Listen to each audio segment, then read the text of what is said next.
Molecular orbital theory पढ़ रहे थे, काफी लंबी थ्योरी है ये, काफी कुछ पढ़ना है हमें इसमें अभी भी। 2 वीडियोस ऑलरेडी हम कवर कर चुके हैं मॉलिक्यूलर ऑर्बिटल थ्योरी के रिगार्डिंग। आज की वीडियो में भी हम मॉलिक्यूलर ऑर्बिटल थ्योरी के रिगार्डिंग ही कुछ पढ़ने वाले हैं। आज हम पढ़ेंगे कंडीशंस, वो कंडीशंस जो कंबाइन करने के लिए एटॉमिक ऑर्बिटल्स को जरूरी है, फुलफिल होनी चाहिए। तो एटॉमिक ऑर्बिटल को कंबाइन करने के लिए क्या कंडीशंस होनी चाहिए वो हम पढ़ेंगे। So it is based on the following conditions. अब हम डिस्कस करेंगे। So combination of atomic orbitals is based on the following condition that we are going to discuss now. सबसे पहली कंडीशन, नंबर फर्स्ट, सबसे पहली कंडीशन पढ़ते हैं।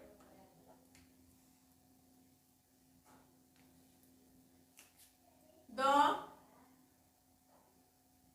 combining atomic orbitals must have comparable energies, उनकी एनर्जीज कंपेरेबल होनी चाहिए। इसका मतलब क्या है वो हम डिस्कस कर लेते हैं। नाउ इन द होमोन्यूक्लियर मतलब सेम एटम्स के कॉम्बिनेशन की बात की जा रही है। In the homonuclear molecules of type A2, मतलब एग्जाम्पल मैं बता देती हूँ, H2, O2, F2, N2 etcetera. इस तरह के एटम जो सेम एटम जुड़ के मॉलिक्यूल बनाते हैं, तो इस तरह के होमोन्यूक्लियर मॉलिक्यूल्स जो होते हैं उसमें the participating atomic orbitals must have comparable energies, उनकी एनर्जीज कंपेरेबल होनी चाहिए, सिमिलर होनी चाहिए। मतलब क्या है इसका, 1s atomic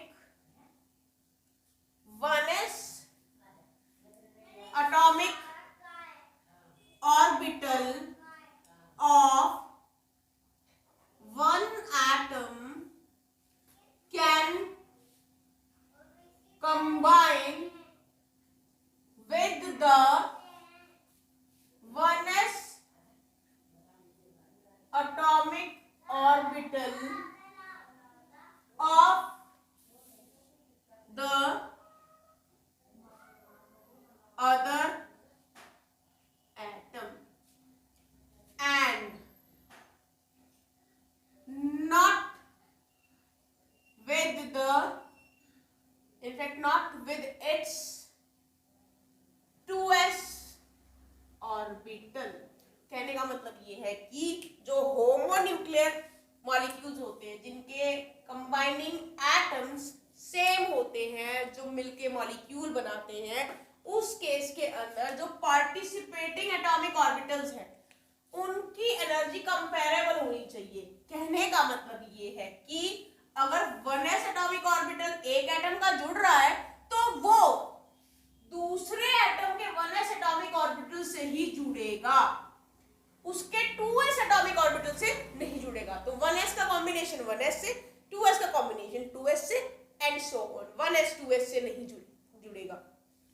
लेकिन ये तो बात हुई होमोन्यूक्लियर मॉलिक्यूल्स की, लेकिन हेटेरोन्यूक्लियर मॉलिक्यूल्स भी होते हैं। Now however in the heteronuclear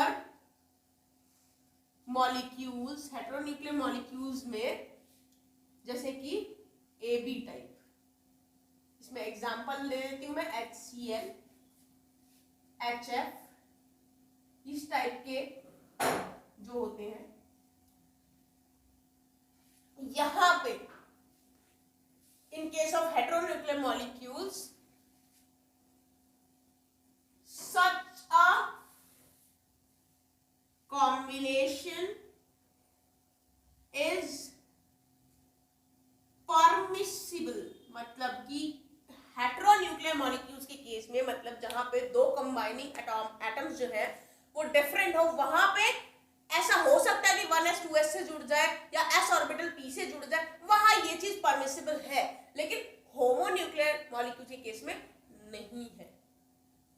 तो ये चीज आपने पहले भी देखी होगी, जैसे मीथेन का एग्जांपल आपने देखा था, उसमें कार्बन का p ऑर्बिटल जो था वो हाइड्रोजन के s से ओवरलैप करता था, तो वहां ये परमिसिबल है जहां पे दो एटम जुड़ने वाले डिफरेंट हो। तो ये तो हो गई कंपेरेबल एनर्जीज की बात।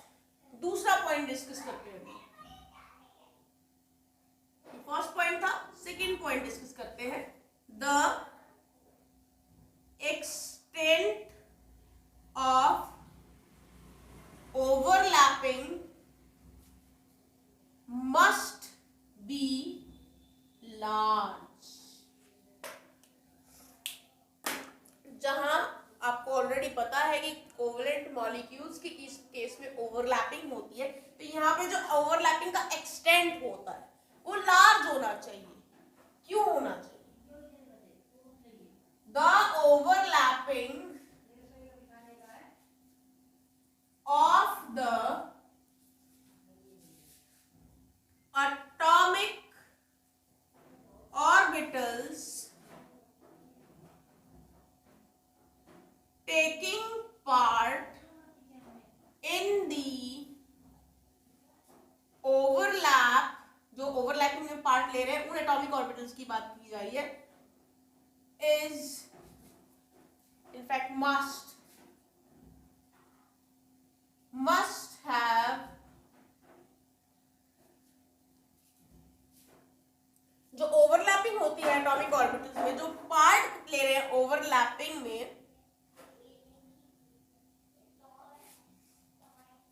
It results in decrease in energy. जब भी ओवरलैपिंग होती है तो एनर्जी डिक्रीज होती है, और एनर्जी डिक्रीज होने से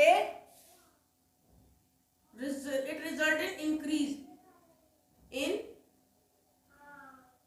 स्टेबिलिटी। तो मैं कह सकती हूं कि जितनी ज्यादा ओवरलैपिंग उतनी ज्यादा एनर्जी रिलीज होगी, मतलब कि उतनी ज्यादा एनर्जी डिक्रीज होगी, और जितनी ज्यादा एनर्जी डिक्रीज होगी उतनी ज्यादा स्टेबिलिटी होगी। thus we can say greater the extent of overlapping, more will be the stability of molecular orbitals form। तो हम एक तरह से कंक्लूजन निकाल सकते हैं कि जितनी ज्यादा ओवरलैपिंग उतनी ज्यादा स्टेबिलिटी होगी मॉलिक्यूलर ऑर्बिटल्स की जो बनेंगी। तो ये पॉइंट नंबर 2 था एक्सटेंट ऑफ ओवरलैपिंग के रिगार्डिंग। थर्ड पॉइंट डिस्कस करते हैं, the combining atomic orbitals must have same symmetry about internuclear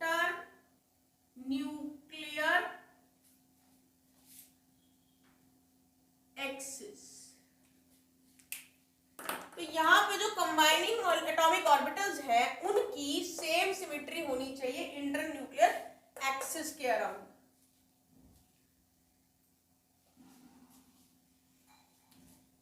तो यहां हम क्या कह सकते हैं, यहां हम कह सकते हैं कि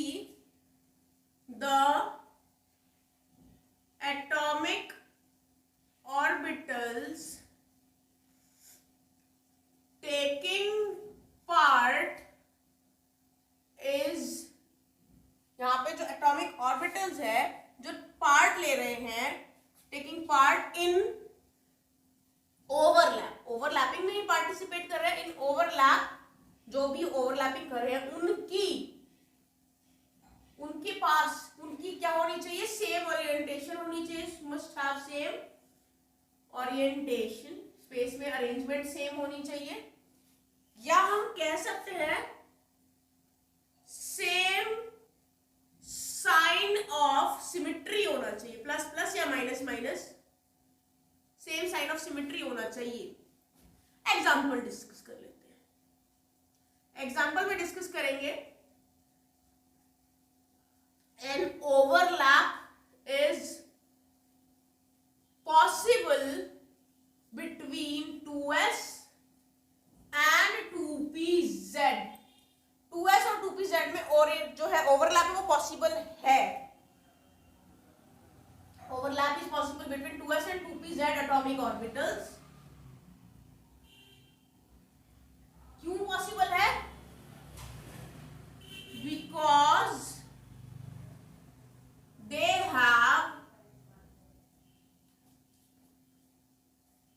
सेम सिमेट्री, इनकी सिमेट्री सेम है, मतलब प्लस प्लस वाली सिमेट्री है। ये कहां पर? Along the inter nuclear axis, inter nuclear axis के अराउंड, बिकॉज यहां पर 2s और 2pz दोनों में पॉजिटिव पॉजिटिव सिमेट्री आ जाती है, सेम साइन सिमेट्री, लेकिन एट द सेम टाइम, इसी तरीके से उसी समय पे, it is not feasible, feasible क्या नहीं है, it is not feasible in 2s and 2px या 2py। तो यहाँ पे ओवरलैप बिटवीन 2s और 2px या 2py के बीच में जो ओवरलैप है वो पॉसिबल नहीं है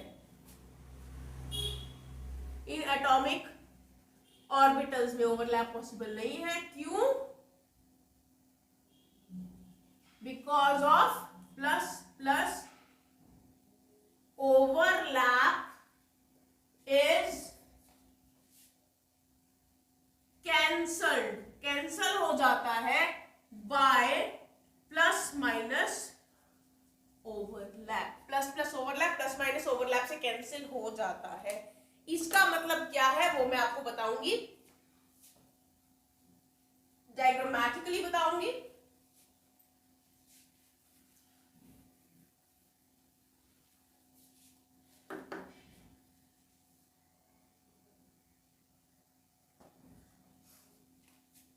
तो देखिए, जैसे कि मैंने कहा कि 2s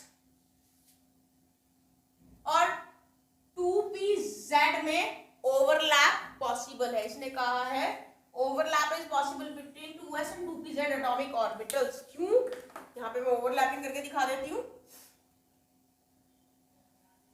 ये है 2s, ये इसका न्यूक्लियस पॉजिटिव, राइट।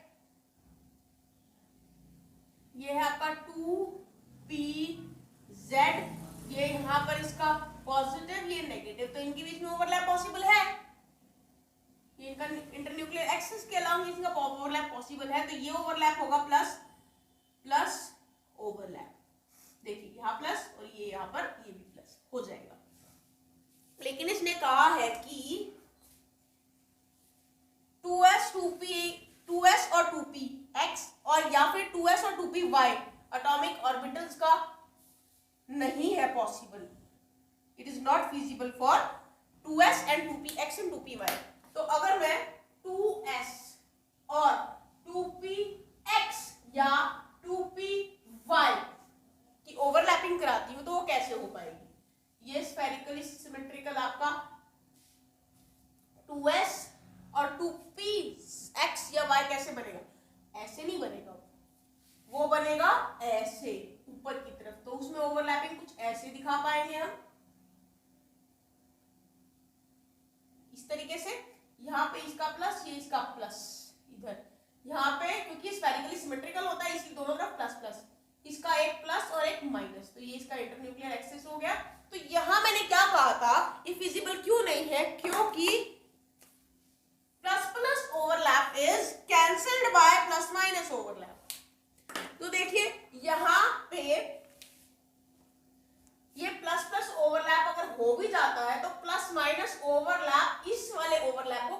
हो जा कर देगा, जिस वजह से यहाँ पे प्लस माइनस ओवरलैप होगा, जो कि पॉसिबल नहीं है।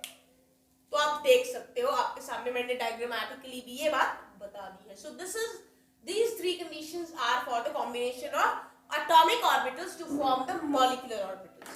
तो अब नेक्स्ट जो मॉलिक्यूलर ऑर्बिटल डायग्राम अभी हम करने वाले हैं, मॉलिक्यूलर ऑर्बिटल थ्योरी के बारे में काफी कुछ हम पढ़ चुके हैं। तो मॉलिक्यूलर ऑर्बिटल डायग्राम मॉलिक्यूल्स के लिए कैसे बनेगा, वो कुछ पॉइंट्स पे डिपेंड करता है, जो अभी हम डिस्कस करने वाले हैं। The relative energies of molecular orbitals, both bonding and anti-bonding,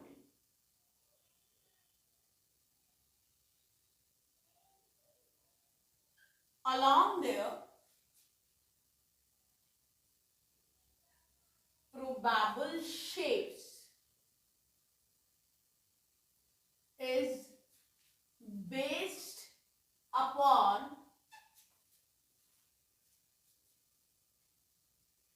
following generalizations.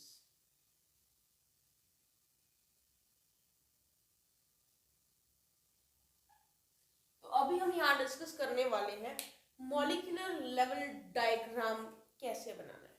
तो उसके लिए मॉलिक्यूलर लेवल डायग्राम बनाने के लिए हमें एनर्जी के अकॉर्डिंगली उनको अरेंज करना पड़ेगा, इसीलिए इसे हम एनर्जी लेवल डायग्राम भी बोलते हैं।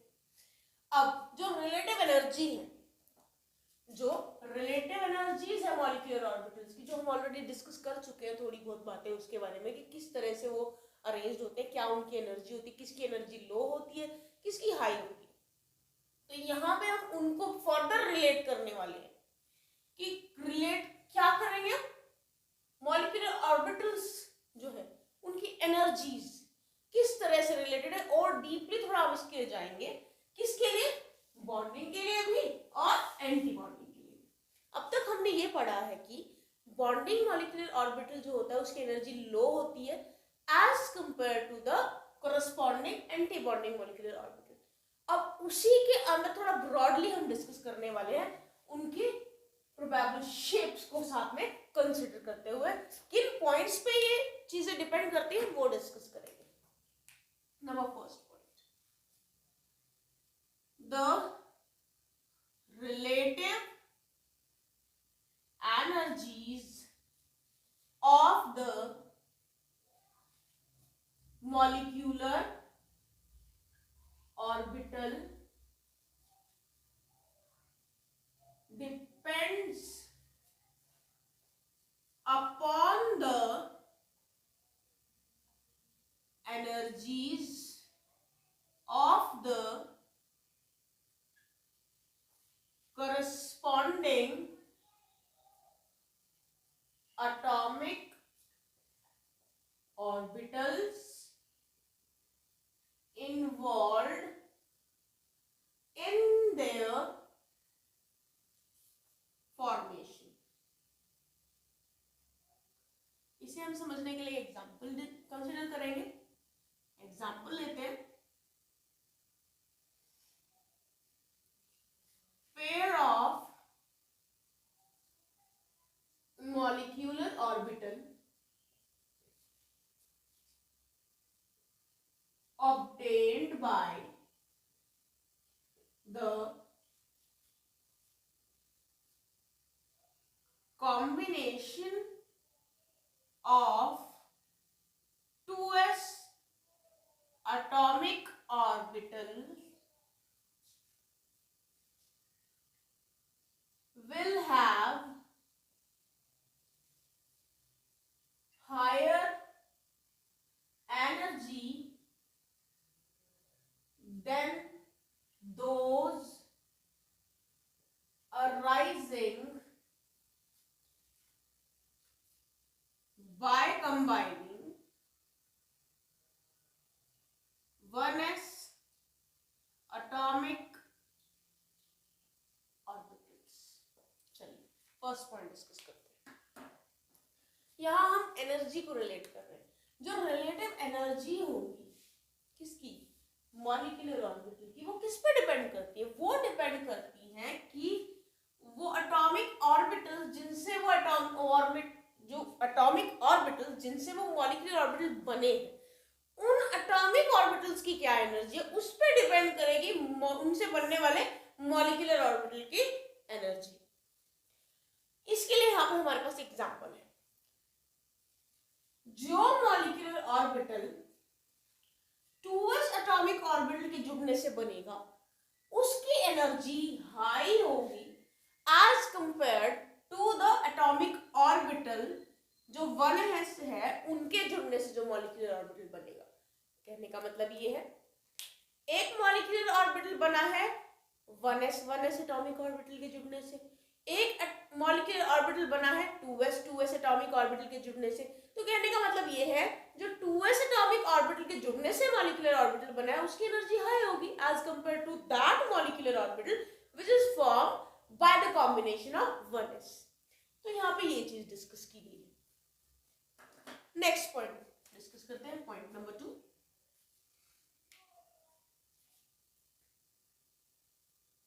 within the same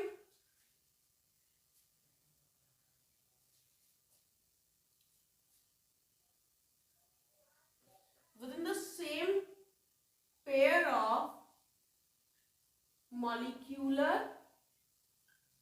orbitals, एक सेम मॉलिक्यूलर ऑर्बिटल की बात की जा रही है यहाँ पे। जैसे कि मान के चलिए 1s एटॉमिक ऑर्बिटल जब जुड़ेंगे और मॉलिक्यूलर ऑर्बिटल बनेंगे तो दो एटॉमिक ऑर्बिटल 1s जुड़ के दो मॉलिक्यूलर ऑर्बिटल बनाएंगे। तो वो जो दो मॉलिक्यूलर ऑर्बिटल बने हैं उनकी एनर्जीज के बारे में मैं डिस्कस करूं। तो with in the same pair of molecular orbitals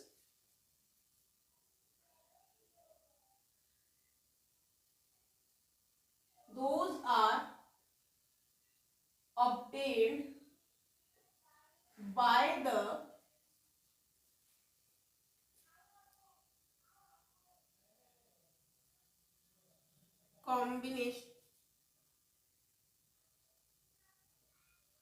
combination of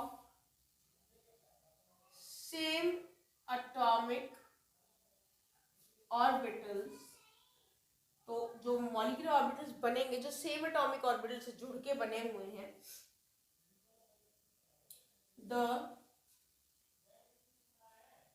bonding molecular orbital will have low energy than the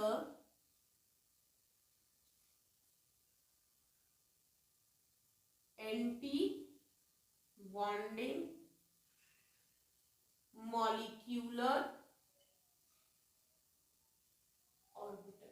तो ये हम पॉइंट पहले भी डिस्कस कर चुके हैं कि सेम एटॉमिक ऑर्बिटल के जुड़ने से दो सेम एटॉमिक ऑर्बिटल्स के जुड़ने से जो दो मॉलिक्यूलर ऑर्बिटल बने हैं उनमें से एक बॉन्डिंग मॉलिक्यूलर ऑर्बिटल होगा और दूसरा एंटी बॉन्डिंग मॉलिक्यूलर ऑर्बिटल होगा। तो जो बॉन्डिंग मॉलिक्यूलर ऑर्बिटल है उसकी एनर्जी लो होगी और एंटी बॉन्डिंग की एनर्जी हाई होगी। So this point is telling you about this thing. Third point discuss करते हैं, the decrease in the energy of the bonding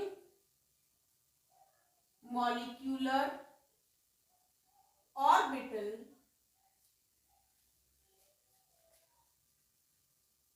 compared to the combining atomic orbitals is same as the increase in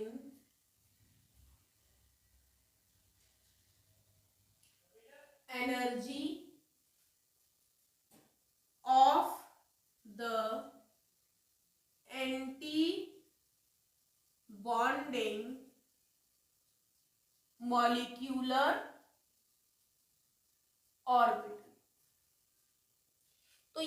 यहाँ मैंने आपको पहले जब diagram draw करके दिखाया था तो आपको याद होगा कुछ ऐसे बनाया था मैंने।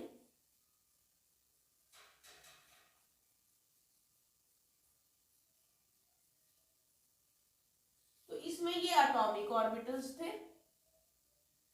ये बॉन्डिंग मॉलिक्यूलर ऑर्बिटल था और ये एंटी बॉन्डिंग मॉलिक्यूलर ऑर्बिटल था। तो इस पॉइंट में क्या बताया गया है कि एटॉमिक ऑर्बिटल से जितना बॉन्डिंग मॉलिक्यूलर ऑर्बिटल की एनर्जी कम होगी, मतलब कि इतनी एनर्जी कम है, बॉन्डिंग मॉलिक्यूलर ऑर्बिटल की एनर्जी एटॉमिक ऑर्बिटल के कंपैरेटिवली इतनी कम है, तो जो एंटी बॉन्डिंग मॉलिक्यूलर ऑर्बिटल बनेगा उसकी एनर्जी एटॉमिक ऑर्बिटल से उतनी ही ज्यादा होगी। तो कहने का मतलब ये है कि जितना डिक्रीज हो रहा है एनर्जी में बॉन्डिंग मॉलिक्यूलर ऑर्बिटल के केस में, उतना ही इंक्रीज होगा एनर्जी में एंटी बॉन्डिंग मॉलिक्यूलर ऑर्बिटल के केस में। तो थर्ड पॉइंट आपको ये चीज बताता है। नेक्स्ट फोर्थ पॉइंट डिस्कस करते हैं।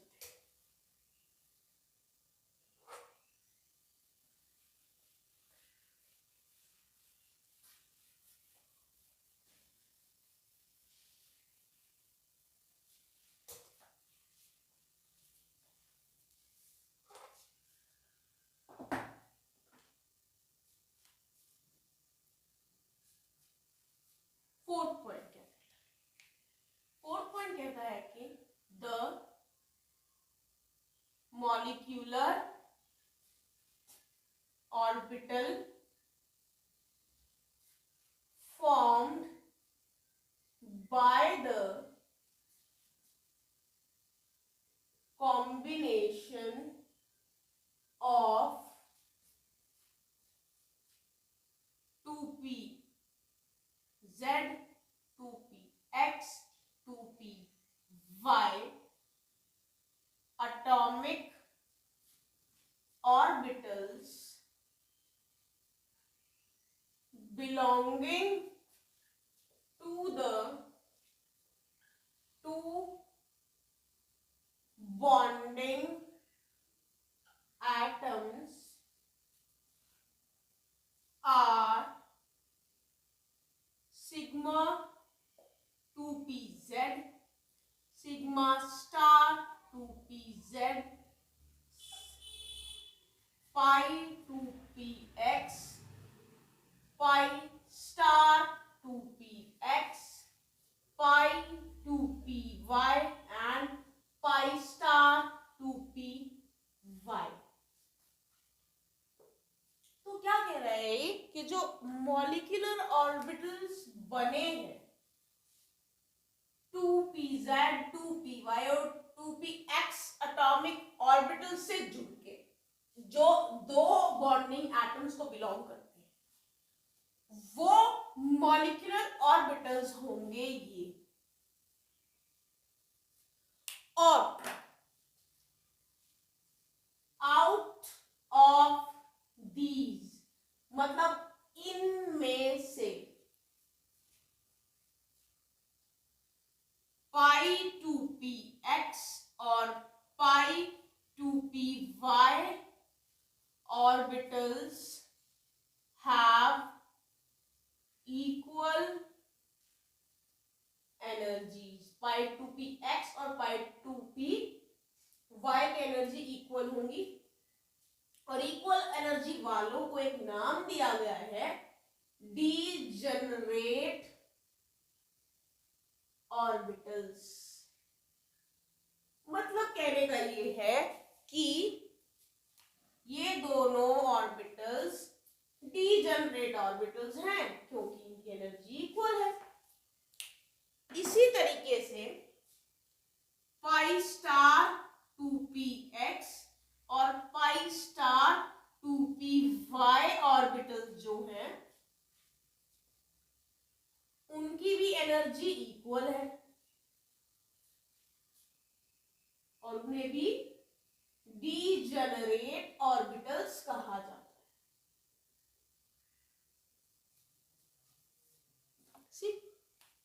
तो आपको पता ही होगा अगर स्टार नहीं है तो वो बॉन्डिंग मॉलिक्यूलर ऑर्बिटल्स है, अगर स्टार मैंने यूज किया है तो वो एंटी बॉन्डिंग मॉलिक्यूलर ऑर्बिटल्स है। तो इनकी भी एनर्जी इक्वल है और ये डीजनरेट ऑर्बिटल्स है। Next pi 2px and pi 2py orbitals have the minimum energy। तो जो पाई 2px और पाई 2py ऑर्बिटल्स है with in the p orbital, इन दोनों की एनर्जी p ऑर्बिटल में जो है उनमें से सबसे कम इन दोनों की एनर्जी होगी। Next point, the energy of sigma 2pz is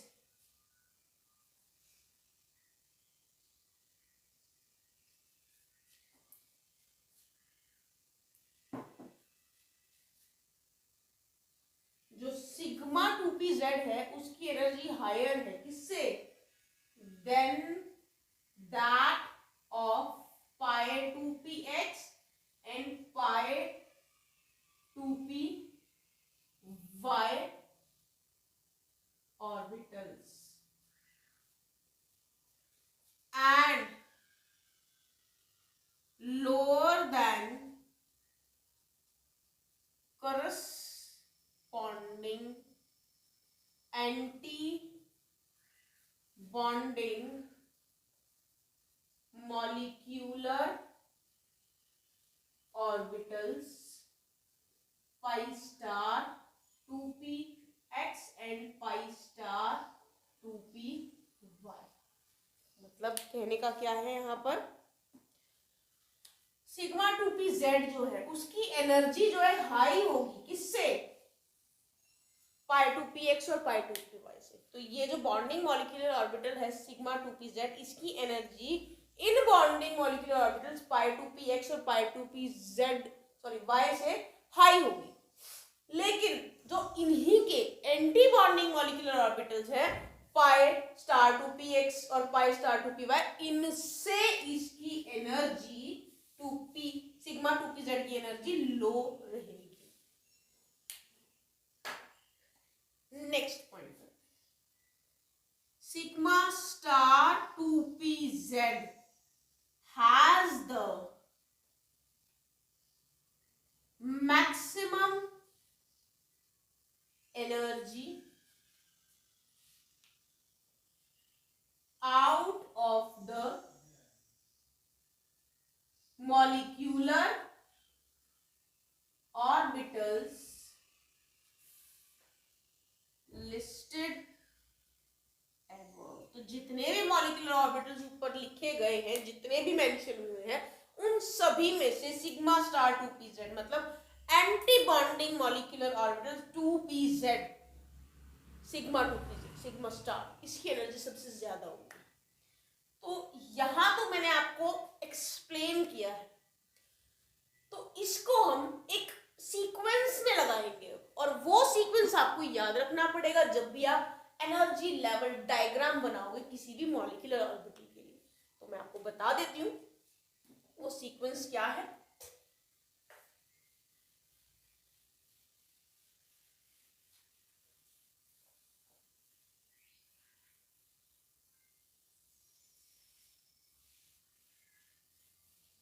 तो देखिए वो सीक्वेंस क्या है, जो मैंने अभी पॉइंट्स डिस्कस किए ये सीक्वेंस उसी के बेसिस पे ही है।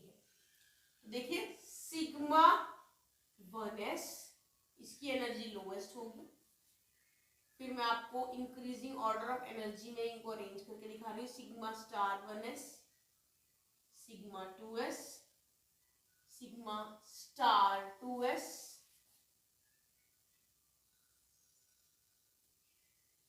फिर आपका आ जाता है पाई 2px और इसकी एनर्जी इक्वल आती है पाई 2py के। फिर इसके बाद आएगा सिग्मा 2pz, फिर आपका आ जाता है पाई स्टार 2px, उसकी एनर्जी आती है इक्वल पाई स्टार 2py के, एंड देन एंड में सबसे ज्यादा एनर्जी आती है सिग्मा स्टार 2pz। तो ये पूरा सीक्वेंस है जिसको आपको याद करना सीक्वेंस में मैं आपको बता दूं, this sequence is valid for the molecular orbitals belonging to homonuclear diatomic molecules or ions such as H2, H2 positive, He2 that is hypothetical, hypothetical मतलब काल्पनिक, सिर्फ अज्यूम किया गया है, एग्जिस्ट नहीं करता, सिर्फ प्रूव करने के लिए बनाया जाता है कि एग्जिस्ट नहीं करता है। Li2, Be2, C2 and N2। तो ये जो सीक्वेंस मैंने लिखा है ये सिर्फ इन मॉलिक्यूल्स या आयंस के लिए वैलिड है। एक और सीक्वेंस मैं आपको बताऊंगी, वो सीक्वेंस वैलिड होगा जिनके लिए वो भी बताऊंगी। तो देखिए,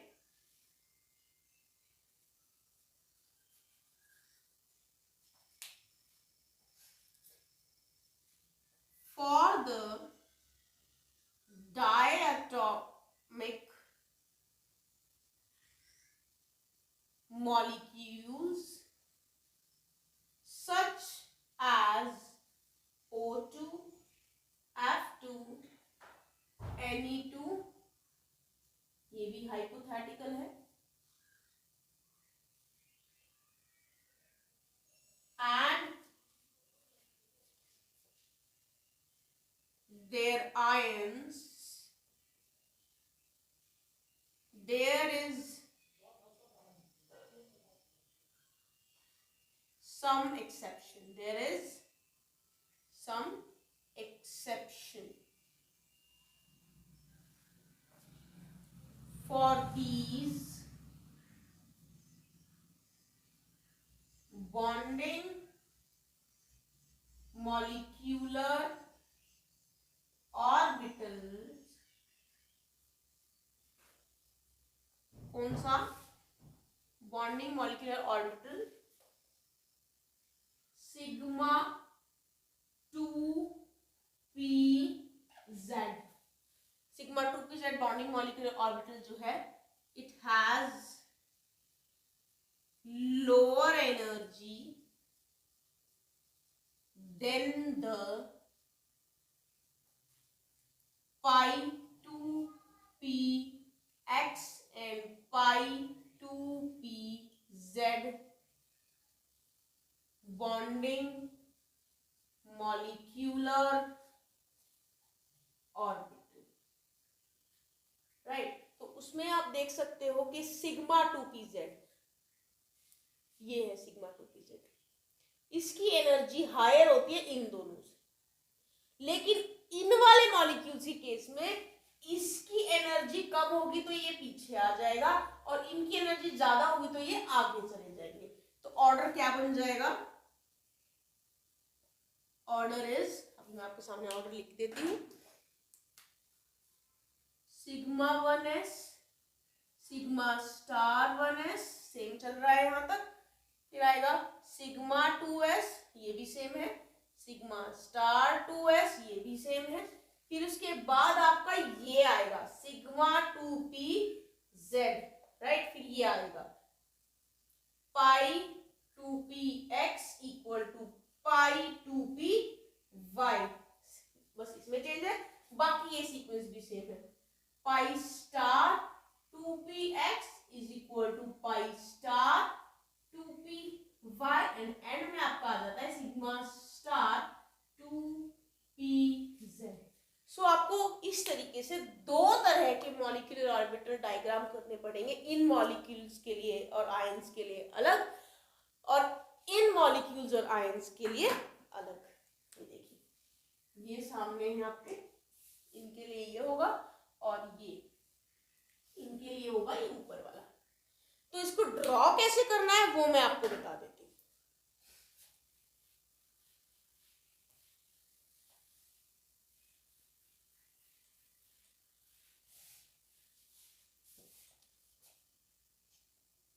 तो सबसे पहले नीचे से स्टार्ट करेंगे 1s के लिए। ये 1s एटॉमिक ऑर्बिटल होगा। एटॉमिक ऑर्बिटल के लिए एक और टर्म यूज कर रही हूं मैं शॉर्ट फॉर्म के लिए। इससे बनने वाले दो मॉलिक्यूलर ऑर्बिटल्स होंगे।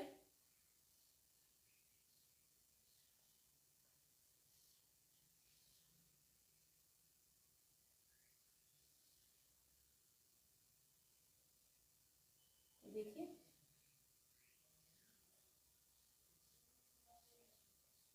ये भी 1s है, राइट। 1s एटॉमिक ऑर्बिटल, ये 1s एटॉमिक ऑर्बिटल, ये इन दोनों से दो एटॉमिक ऑर्बिटल से एक दो मॉलिक्यूलर ऑर्बिटल बनेंगे।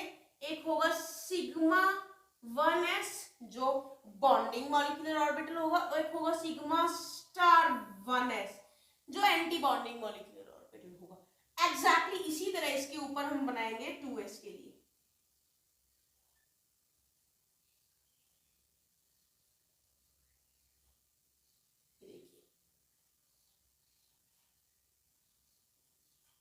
ये है 2s एटॉमिक ऑर्बिटल, ये है 2s एटॉमिक ऑर्बिटल। दो 2s एटॉमिक ऑर्बिटल जुड़ के दो मॉलिक्यूलर ऑर्बिटल बनाएंगे। एक होगा सिग्मा 2s जो बॉन्डिंग मॉलिक्यूलर ऑर्बिटल है, एक होगा सिग्मा स्टार 2s जो एंटी बॉन्डिंग मॉलिक्यूलर ऑर्बिटल है। इसके बाद बनेगा p ऑर्बिटल, ये है 2px 2py 2pz atomic orbital. और इससे जो बनेगा वो भी बनाते हैं हम ऐसे ही इधर 2px 2py और 2pz एटॉमिक ऑर्बिटल।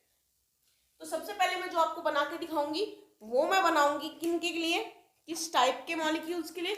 मैं बनाऊंगी molecules like H2 positive, He2 जो हाइपोथेटिकल है, Li2, Be2 ये भी हाइपोथेटिकल है, B2, C2 और N2। इस टाइप के लिए जो है एक मैं आपको एक तैयार करके दे रही हूँ किस तरह से मॉलिक्यूलर ऑर्बिटल डायग्राम बनेगा।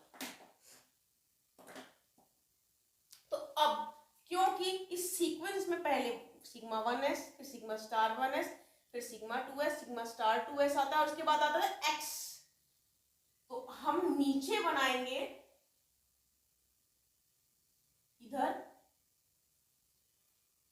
ये है पाई 2px पाई 2py और इसके बाद आपका आता है सिग्मा 2pz। ये हो गए दोनों आपके बॉन्डिंग मॉलिक्यूलर ऑर्बिटल। और एंटी बॉन्डिंग केस में सबसे पहले यहां पर आएगा इधर पाई स्टार 2px और पाई स्टार 2py और फिर इसके ऊपर आएगा सिग्मा स्टार 2pz। तो ये आपका तैयार हो गया है मॉलिक्यूलर ऑर्बिटल डायग्राम का एक एम्प्टी स्ट्रक्चर। इसको हम फिल करेंगे, कैसे करेंगे वो भी डिस्कस करते हैं, लेकिन मैं आपको एक बार बता दूं कि जो दूसरे टाइप के मॉलिक्यूल्स थे उसके लिए कैसे बनेगा। तो उन वाले मॉलिक्यूल्स के लिए ऐसा डायग्राम बनेगा और जो दूसरे टाइप के हैं कौन से वाले, आपके आगे NO2 F2 Ne2 and their ions। इसमें क्या होगा 1s वाला सेम, 2s वाला भी सेम बनेगा, मतलब इतना पोर्शन आपका एग्जैक्टली सेम बनने वाला है। डिफरेंस जहां आएगा वो मैं आपका वहां बना के दिखा देती हूँ। इसमें क्या होगा, p वाले में थोड़ा डिफरेंस आएगा, यह 2px 2py 2pz। तो इसमें क्या होगा, जैसे कि मैंने आपको बताया कि इसमें सिग्मा 2pz नीचे आएगा क्योंकि उसकी एनर्जी कम है, और पाई 2px और पाई 2py ऊपर आएगा क्योंकि इनकी एनर्जी ज्यादा है। तो ये कुछ ऐसे बनेगा।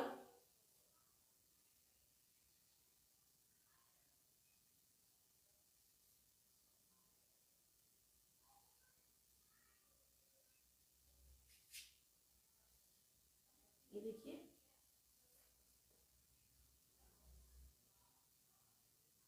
To P x 2py 2pz ये एटॉमिक ऑर्बिटल्स हैं। तो ये देखिए, ये आ गया आपका सिग्मा 2pz और ये आ गया पाई 2px और pi 2py atomic orbitals bonding वाले। और फिर एंटी बॉन्डिंग के केस में पहले यहाँ पर आएगा पाई स्टार 2px पाई स्टार 2px और पाई स्टार 2py, और सबसे टॉप पे हमेशा रहेगा सिग्मा स्टार 2pz। तो जो डिफरेंस है वो मैंने आपके सामने बना दिया है। इस तरीके से आप मॉलिक्यूलर ऑर्बिटल डायग्राम बना सकते हैं।